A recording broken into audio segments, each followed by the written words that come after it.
Air ఇండియాకు చెందిన కనిష్క విమానం బాంబు దాడి ఘటన భారత్ ఎప్పటికీ మర్చిపోలేని ఉగ్రదాడిగా మిగిలిపోయింది. 1985 జూన్ 23న ఖలిస్తానీ ఉగ్రవాదులు కెనడా నుంచి ఇండియాకు వస్తున్న ఎయిర్ ఇండియా కనిష్క 182 విమానాన్ని బాంబులతో పేల్చేశారు. కెనడాలోని మాంట్రియల్ నుంచి లండన్, ఢిల్లీ మీదుగా ముంబై చేరాల్సిన విమానం అట్లాంటిక్ మహాసముద్రంపై కుప్పకూలింది. ఈ ఘటనలో మొత్తం 329 మంది మరణించారు. మొదటి స్టాప్ ఓవర్ లండన్ హీత్రూ విమానాశ్రయంలో దిగడానికి 45 నిమిషాల ముందు ఐర్లాండ్ తీరానికి 190 కిలోమీటర్ల దూరంలో ఎలాంటి ముందస్తు హెచ్చరికలు లేకుండా విమానం కూలిపోయింది. రాడార్ నుంచి అదృశ్యమైన వెంటనే రెస్క్యూ కార్యక్రమాలు చేపట్టినప్పటికీ ఒక్క ప్రయాణికుడు కూడా బతకలేదు. సముద్రం నుంచి 131 మృతదేహాలను రెస్క్యూ టీం వెలికి తీసింది. విమానం 31,000 ఫీట్ల ఎత్తులో ఉన్న సమయంలో బాంబు పేలుడు సంభవించినట్లు తేలింది. ఈ ప్రమాదంలో 268 మంది కెనడా పౌరులు, 27 మంది బ్రిటిష్ జాతీయులు, 24 మంది భారతీయులు మరణించారు.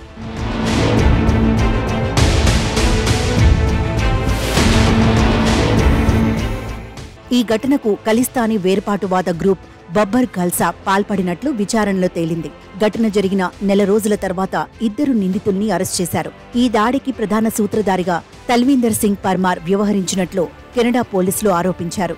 ఆయనతో పాటు మరో 3 అరెస్ట్ చేసినప్పటికీ వీరిపై నేరాన్ని రుజువు చేసేందుకు ఆధారాలు లేకపోవడంతో విడుదల చేశారు. ప్రపంచంలో హేయమైన ఉగ్రవాద ఘటనల్లో ఒకటిగా ఈ ఉగ్రదాడి నిలిచింది.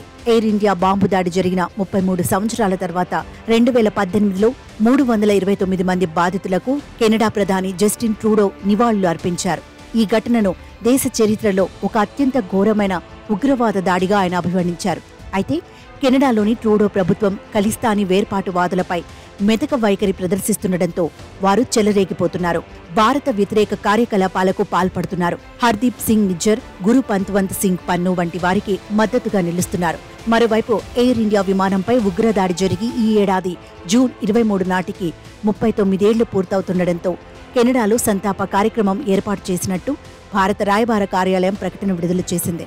ఉగ్రవాదుల పిరికి పంద చర్యలో 86 మంది చిన్నారులు సహా 329 మంది అమాయకులు బలయ్యారని, పౌర విమానయాన చరిత్రలో అత్యంత ఘోర దుర్ఘటన ఇదని వెల్లడించింది.